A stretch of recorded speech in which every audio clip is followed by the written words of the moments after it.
For sportsmen, by sportsmen, Hunter Specialties. Welcome to H.S. Strut's Guide to Modern-Day Turkey Hunting with two of the nation's finest outdoorsmen and world and Grand National champion turkey callers, Matt Moret and Tom Stuckey. Hello, I'm Tom Stuckey. On behalf of Hunter Specialties and Matt Moret, welcome as we take you through some of the hunting and calling tactics that have proven themselves effective for the modern-day turkey hunter. You know, Tom, times have changed. Turkeys are getting educated, and tactics that really work are hard to come by. That's right. Turkeys are getting tougher. But that's why companies like Hunter Specialties keep on being innovative. They want to keep you covered with everything you need to get the most out of your time in the turkey woods. You know, the wild turkey has made a remarkable comeback in recent years. In the 1950s, they were almost non-existent. But now we have a huntable population in 49 of the 50 states. That's amazing. And it's all because of you, the turkey hunter, the person who spends the money to buy the hunting license. Some of that money gets recycled back into the program for habitat restoration and restocking programs. Supporting the programs that keep our turkey populations thriving makes for good hunting for everyone. Let's talk a little bit about turkey instincts and abilities. Now, the wild turkey, he's a survivalist. Ever since the day those poults are hatched, they are taught to watch out for and avoid danger, which means predators, which means you, the turkey hunter. Turkeys also have an extensive defense system. They're always alert, using all of their senses. Their eyesight and their hearing is far superior to that of a human being. And at top speed, they can fly about 55 miles an hour and run up to 30 miles an hour. Luckily for the hunter, though, turkeys have no sense of smell. But the trait that we want to talk about today is the turkey language. Now, turkeys are taught the whole language from even before they're hatched. We hunters try to imitate the language, but rarely master all of it. Today, we're going to go through some of the basics of the turkey language and teach you how to make these calls and use them to your advantage in the woods. First, let's talk about the different kinds of turkeys and where you can find them. There are 4 subspecies of wild turkeys throughout the United States. The most common is the eastern, found in most of the eastern half of the United States. Then there is the elusive Osceola, found only in central Florida. The beautiful Rio Grande is found mainly in Texas and Oklahoma, and also is found as far west as California. And finally, there is the Merriam's, found in the western states. And if you're lucky enough to get to hunt and harvest all 4 subspecies, it's called the Grand Slam of wild turkey hunting. I believe you've harvested a Grand Slam, Matt, haven't you? I sure have, and I'll tell you what a feeling. 4 different subspecies in 4 different climates. It was an experience of a lifetime. But I did not do it all in 1 year. I took my time and did my preseason scouting. I hear you. I just can't say enough about preseason scouting. It's like getting your homework done and studying for a test at school. You are more prepared, knowledgeable, and ready to take on these birds when the season opens. Preseason is a good time to learn a little more about the turkeys in your area and learn what they're eating and where they're feeding. A turkey's diet may consist of mass crops such as acorns or agriculture crops such as corn and soybeans. Generally, though, the favorite food of most turkeys are insects. It's good to know what your turkeys are eating so that you can use the food source to your advantage. What I like to do is use my preseason scouting to just find general turkey sign. In the spring of the year where you find hens, you're going to find gobblers. So I look for areas that have been scratched up in the hardwoods where the turkeys are looking for mass crops, or get down along field edges and look for tracks.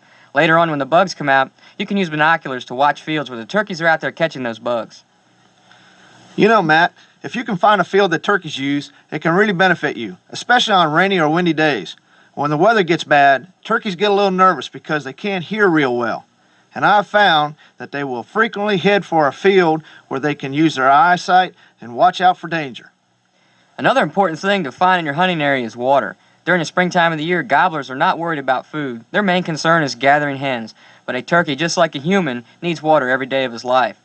A turkey's water source is generally small, like a mountain stream. Turkeys can sometimes get enough from the moisture in the grass in the early mornings. In states like Texas, where you hunt the deserts, the turkeys will frequent the cattle tanks. Locating the water source can really work to your advantage. Later on, when the daylight hours get a little longer and the days a little warmer, the springtime ritual starts. The gobblers will start to gobble. Early in the spring, they are gobbling to establish their pecking order and to determine which turkey will be the boss and do the breeding. This is a great time to be in the woods, listening and patterning the turkeys in your area. Be sure not to make the major mistake that a lot of hunters make before the season even opens.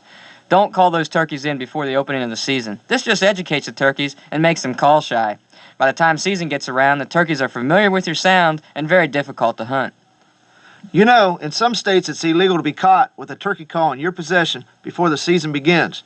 It's important to respect the sport and your fellow hunters by practicing your turkey calls well away from the woods or in your home using tapes like this one. After you've scouted your area and done your homework, it's time to get your equipment together. The more prepared you are, the better off you'll be come opening morning. All the equipment you use during turkey season is important, but there are a few essentials. As we said before, a turkey's eyesight is far superior to that of a human's. They can see all the colors of the rainbow, so camouflage from head to toe is a must. It is especially important to cover your face, hands, and your weapon. That's why Hunter Specialties makes a variety of head nets, like the famous HS 3/4 face mask, and gloves in both jersey and net. The dot grips give you better control over friction calls.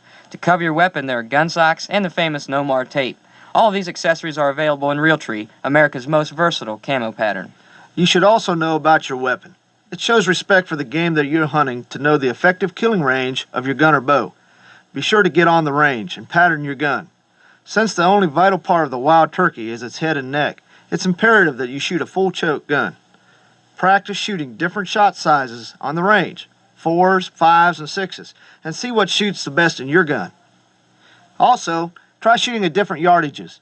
Start close, say 15 yards. Remember, full chokes are real tight at close ranges. Then move back in 5-yard increments until you feel that your pattern in the turkey's vital zone is good enough for a clean kill. I feel most full choke shotguns are most effective between 15 and 40 yards.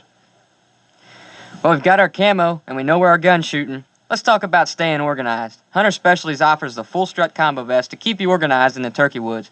The full strut combo vest is the Cadillac of all turkey hunting vests. With its 6 large pockets, there's enough room to carry everything from turkey calls to decoys comfortably. I really like how it makes everything easy to get at, but also keeps it close to my body, so I can move around quiet and easily. That's right, but what I like best is that it's offered with the absolute best seat on the market, the Bun Saver. It's a self-inflating seat cushion that you can adjust to your comfort. With many hours of sitting and waiting, the Bun Saver can help you be a more still and patient hunter. We've talked about a lot of things, but now let's get into the bread and butter of turkey hunting equipment, the turkey calls. There are many different types of calls out there on the market today. Matt, which one do you recommend? No matter which type of call or calls that you choose, it's important to get a variety that you are comfortable with and can have confidence in. Having confidence is one of the most important aspects of turkey calling. That's right. You can't be afraid of using your calls when you get into the woods. Again, remember that since poults are hatched, they are always making some sort of vocalization, so don't be afraid to call. HS Strut offers a variety of different types of calls that will reproduce every vocalization that turkeys make. It's important to have some flexibility in your calling when you get to the woods, because just like humans, no two turkeys sound the same. When I go to the woods, I carry a variety of calls with me. I usually have a selection of diaphragms, ranging from clear calls like the single D to the raspier calls like the split V3. Also in my vest, I have a triple glass, a slate, or 1 or 2 box calls. This way I'm covered, and I have many tones available. Sometimes when I get into an area and I hear some hens yelping, I try to match their tones and rhythm with one of my calls. I promise you, this will work, especially to those educated turkeys. Hey Matt, let's go to the woods. We've got our preseason scouting done. We know that there's turkeys in our area, and it's opening morning. All right, Tom, the first thing that I'm going to do is get a good listening point close to where I think the turkeys are. If I have put the turkeys to bed the night before, I will know exactly where to go. Let's say we didn't have a chance to roost a turkey, and now it's starting to get a little light. We still haven't heard a bird gobble yet. One tactic that we can try is to make this turkey shot gobble. This is something that's loud and natural to the turkey's environment. The gobbler, he's so high-strung in the springtime of the year, a lot of times any loud noise will make him gobble. My favorite early morning locator call is that of a barred owl. I like to use the HS reed owl hooter and huff the cadence of who cooks for you all into the mouthpiece, forming a chamber at the other end of the call.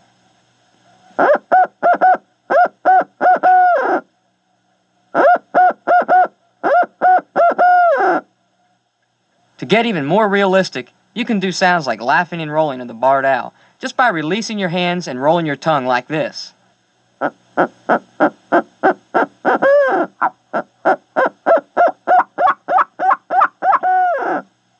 Man, that'll really fire them up. I like to use the regular HS owl hooter. It's the old reliable. It's real easy to use, and I like its high pitch.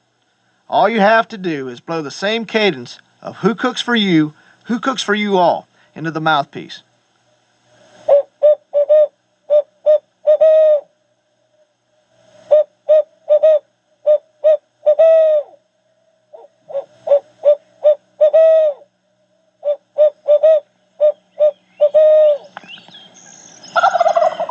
There he is. He's about 300 yards on the side of that ridge. Now comes probably the most important part of the hunt, and that's setting up.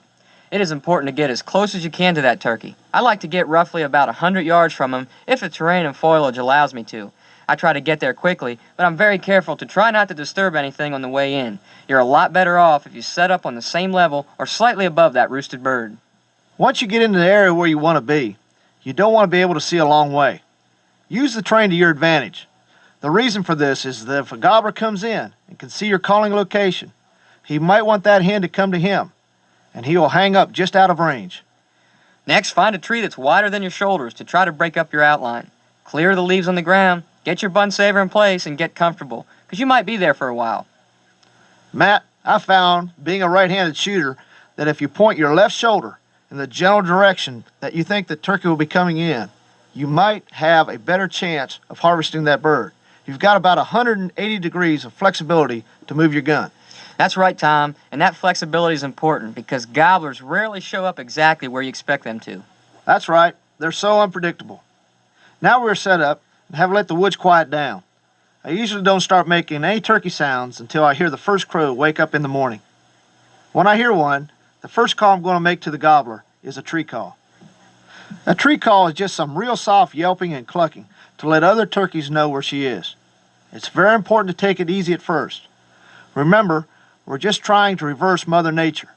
In the spring, that a gobbler will gobble and the hens will go to him. So just get his attention. Let him know where you are. Matt, let's hear a tree call.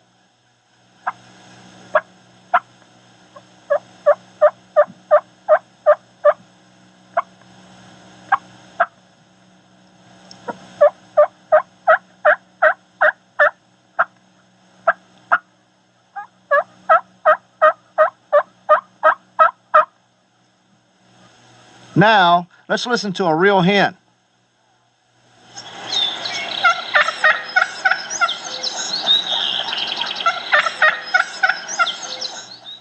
Like Tom said, it's real soft and timid, just like when you wake up in the morning. Now, as the morning progresses, the gobblers responded and cut your tree call off. Your best bet is to let him fly down first. If you're within 100 yards of him, you'll hear his wing beats, or you'll hear a distinct change in his gobble. He was fairly loud in the tree, but when he hits the ground, he actually sounds farther away.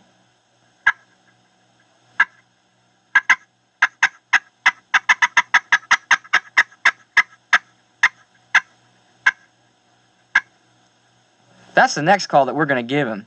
This is what a hen does when she leaves the limb and hits the ground. Listen to this hen as she leaves the tree. If this gobbler's real hot, sometimes this is all he needs to hear. I think the more realistic you are, the better your chances will be, especially with a high-pressure turkey. Sometimes I will use my hat and beat it against my leg as I cackle. This adds realism, and sometimes it might make the difference. That is exactly right, Tom. Now let's say that gobbler is on the ground. Now's the time to take his temperature and see what he's going to do. If he's on his way in, let him come. But if he's hanging up out there, we need to fire him up. Let's say this turkey's out there, he's about 90 yards away or so. He's gobbling, but we need to fire him up a little bit. Let's hit him with some yelping, put some emotion into it, and sound excited.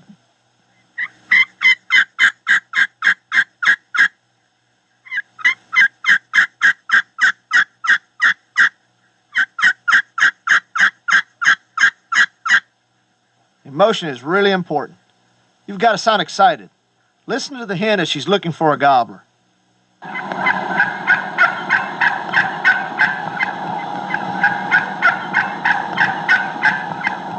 Without a doubt, my favorite call to fire up a gobbler is cutting. It's probably the bread and butter call of today's turkey hunters.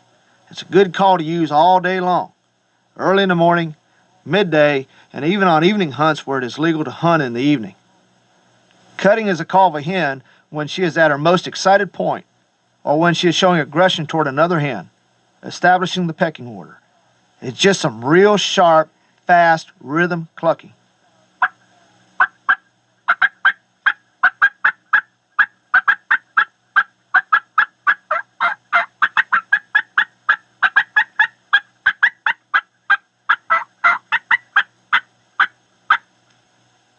Here's a real hen as she's getting with it.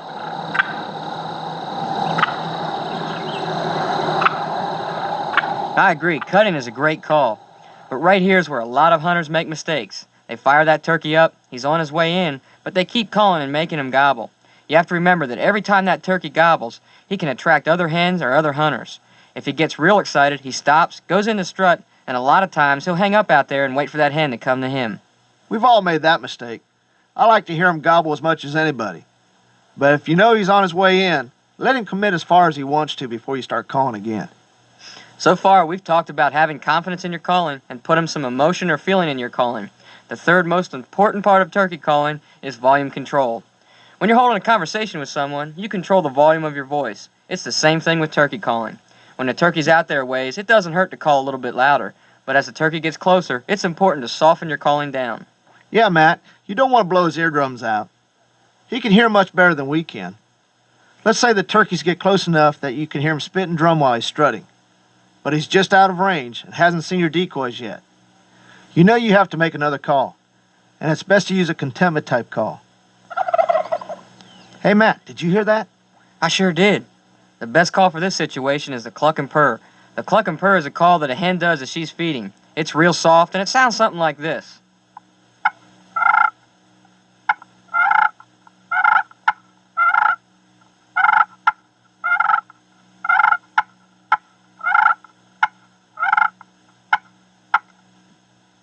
Hopefully that will relax him and bring him into gun range. Now we've talked about hunting an early morning gobbler, but there's more to a day of turkey hunting than just hunting a bird right off the roost. Isn't that the truth? Most folks give up after about 7:30 when the gobbling slows down. This is a real major mistake. A lot of times early in the morning, the hens will get with the gobbler before he gets to you, and that will keep him occupied for a while. When this happens, it isn't that he's lost interest in your calling, he's just got a girlfriend with him. There are many things you can do in these situations. One tactic that a lot of hunters will try is to battle or try to challenge these hens.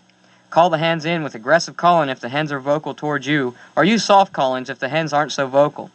What you're doing is challenging the pecking order, and if successful, the hens will come to investigate with the gobbler right behind. What I like to do in this situation is try to stay with this group of turkeys until, hopefully, those hens leave the gobbler, or he loses interest in those particular hens and commits toward my calling. Unfortunately, no tactic works every time, so you've got to be flexible, and remember, to be successful during turkey season, it's important to use every available legal hunting hour, because you just never know when you're going to run into that hot gobbler.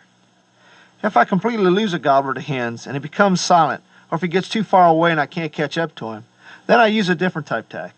I walk ridges, stopping about every 75 to 100 yards. Let the woods quiet down and listen for a distant gobble. I may even set up and begin to call softly. In the mid-morning, it's important to start calling softly at first, then gradually build volume and excitement with another series of calls. This way you don't scare off any gobblers that may be close by. Tom, give us an example how you would call if you were walking ridges and try to locate a turkey.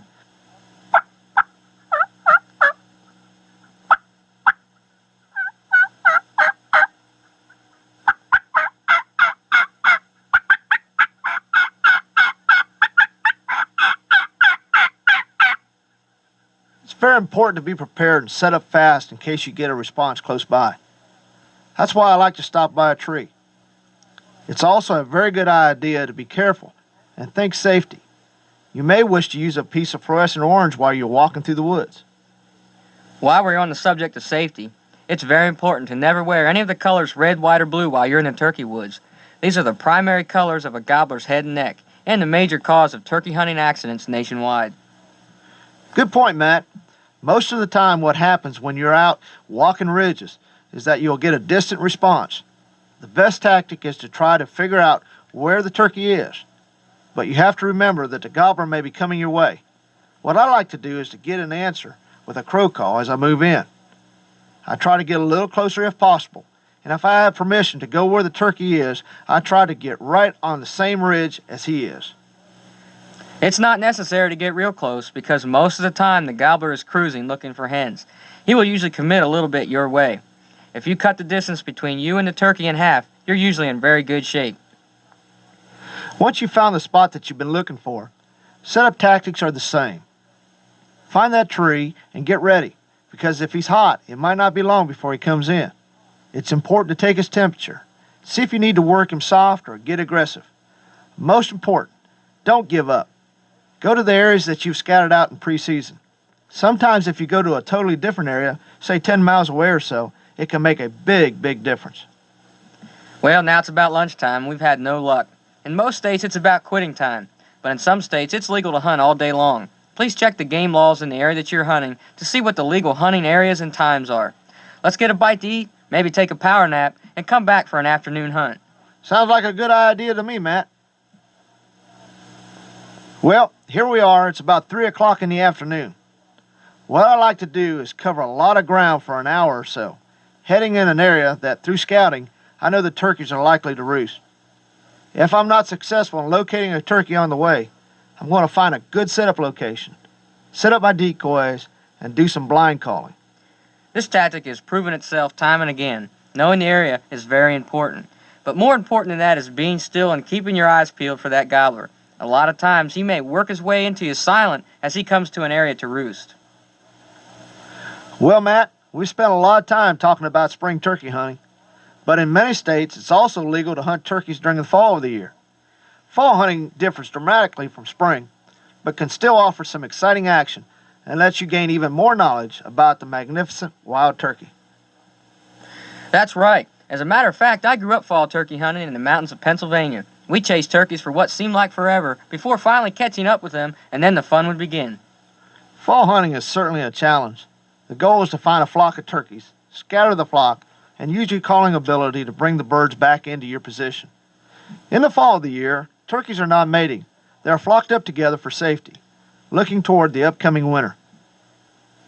There are generally 3 types of flocks of turkeys that you will encounter during the fall. The first and most common are young turkeys, a hen or a few hens and their poults from last spring. The other is a band of jakes that will get together. If you find a flock of jakes, you will hear some sounds that you would swear did not come from a turkey.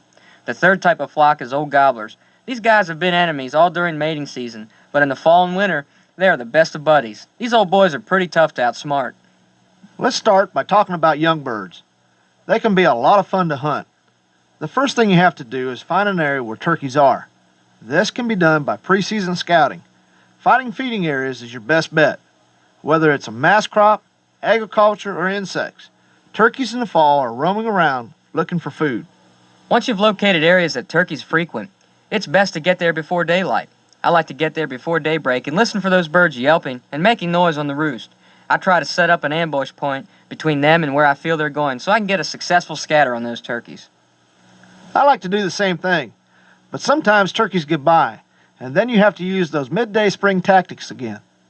In the fall, it's important to move slowly through the woods because the turkeys are not gobbling back at you. I like to slip through the woods, keeping my eyes and ears peeled. As I move, I will look for spots where I can set up and call, and try to call like a lost young turkey in hopes of getting a distant response. Well, let's say the turkeys fed off the roost and got within 60 yards of us. We've made a perfect scatter and turkeys left in every direction. In about 10 minutes, you start hearing some kee-keeing of young turkeys. I like to set up about 50 yards from where I broke the turkeys up, or I will watch the direction the turkeys go and follow the ones that get really separated. Remember to use the same tactics. Find that large tree when you set up, where an oncoming turkey cannot see your location, until he's just about in range. Once you start hearing turkeys, try to imitate them. With young turkeys, this is what you'll usually hear.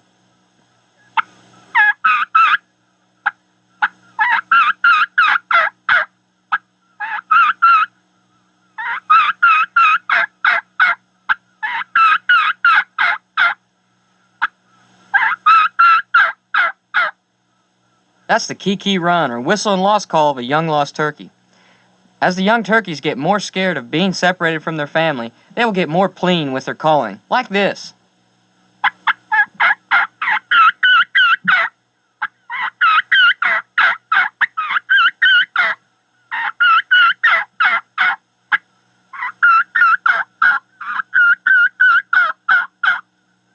And you may hear their mother open up.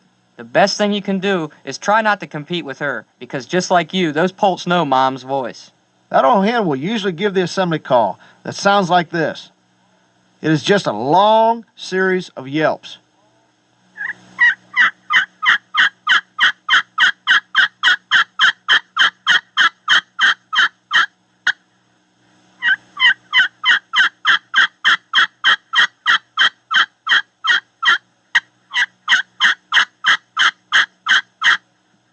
That old hen gets really upset, and she wants to get all those poults back as soon as possible.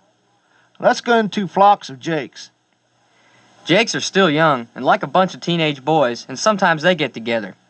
Hunting tactics remain the same in the fall. Find them, break them up, and call them in. Jakes usually make kee-kees, but at the end they may gobble, and usually they will yelp real slow and raspy at the end. Something like this.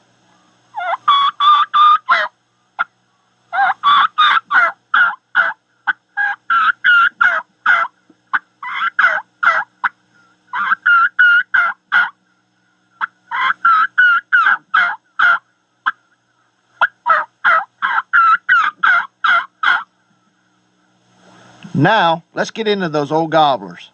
Old gobblers are tough.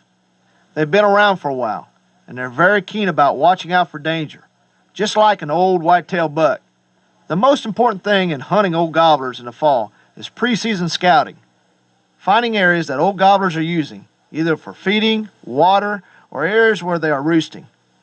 Once you get on a bachelor group of gobblers' tail and finally get them scattered, you definitely should change some tactics. First of all, watch the directions that the turkeys go. Pick a direction that one or more went and follow them away from the breakup point and then set up. Old gobblers usually won't be very vocal, and the calls you will generally hear the old gobblers yelping and clucking. Sometimes they'll even gobble as they try to get back together. Old gobbler yelps are generally slower in rhythm and about 4 to 5 in a series, something like this.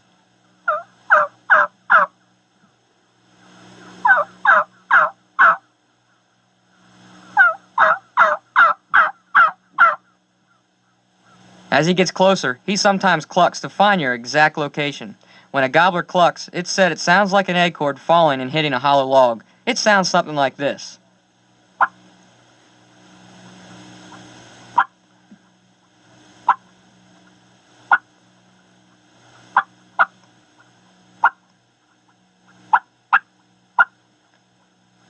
Be sure to sit still, keep your calling to a minimum, and keep your eyes peeled for an incoming gobbler as he approaches your location silently. Well, we sure hope you've enjoyed your time with us, and thank you for coming along on this audio guide to turkey hunting.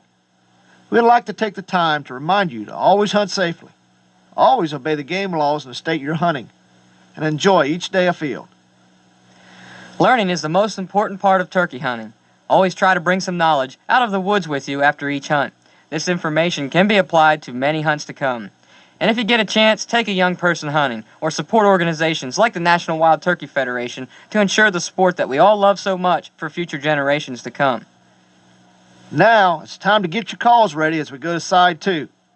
We're going to go from A to Z on all types of turkey and locator calls. But first, let's listen to the beauty of this spring morning unfold.